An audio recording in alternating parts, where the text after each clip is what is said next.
အားလုံးပဲမင်္ဂလာပါခင်ဗျာကျွန်တော်ကတော့ကောင်းမြောင်ပါ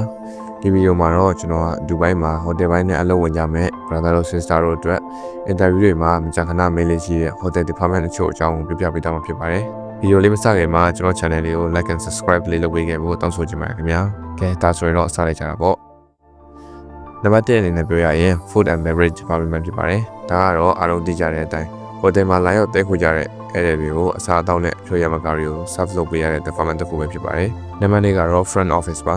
front office ဆိုတာကတော့အဲ့ဒီတွေဟိုတယ်ကို check in check out လုပ်တဲ့အခါနဲ့အခြားချိန်တွေမှာဟိုတယ်နဲ့ပတ်သက်တဲ့အကြောင်းအရာတွေတည်လို့ရတွေကိုတွားရောက်မမြင်နိုင်တဲ့ department တစ်ခုဖြစ်ပါတယ်နောက်တစ်ခုကတော့ housekeeping department ပါ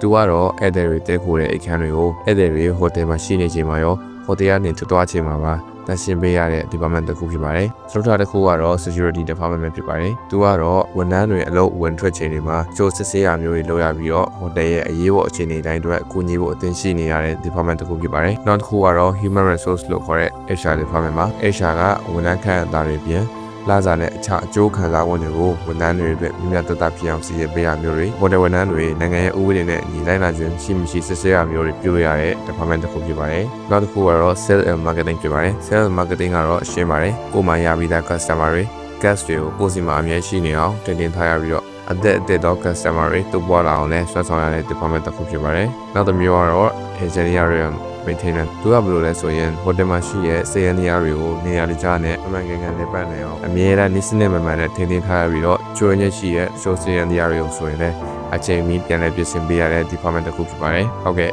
နောက်ဆုံးတစ်ခုကတော့ finance and accounting ပဲဖြစ်ပါတယ် finance and accounting ကတော့ဗဏ္ဍာရေးဆိုင်ရာအချက်အလက်တွေကိုတိကျစွာ report လုပ်ရပါတယ်ပြီးတော့ဟိုတယ်ပေါ်မှာနိုင်ငံရဲ့အခွင့်အရေးမှုတွေကိုလည်းတိကျစွာလိုက်နိုင်ရပြီးဟိုတယ်ရဲ့ budget သုံးစွဲမှုတွေကိုစောင့်ကြည့်စစ်ဆေးရတဲ့ department တစ်ခုဖြစ်ပါတယ်ခင်ဗျာဟုတ်ကဲ့ဒါကတော့ဟိုတယ်ပိုင်းနဲ့ပတ်သက်ပြီးအလုပ်ဝင်ကြမဲ့ brother တို့ sister တို့အတွက် interview တွေမှာမိတ်တဲ့ department တွေအကြောင်းကိုဘူရူတာအနေနဲ့ပြပြပေးခဲ့တာဖြစ်ပါတယ်ခင်ဗျာနောက်ထပ်ဗီဒီယိုတွေမှာလည်းဘူရူတာဖြစ်စေမဲ့အချို့တော့အကြောင်းအရာလေးတွေကိုပြပြပေးတော့မှာဖြစ်လို့ Facebook ကကြည့်နေခဲ့မယ်ဆိုရင် like and follow တွေလုပ်ပေးခဲ့ပြီးတော့ YouTube ကနေကြည့်နေခဲ့မယ်ဆိုရင်တော့ like and subscribe တွေလုပ်ပေးခဲ့ဖို့တောင်းဆိုချင်ပါတယ်ခင်ဗျာကျွန်တော်ကတော့ကောင်းမြတ်ပါပါနောက်ဗီဒီယိုမှာပြန်တွေ့ကြတာပေါ့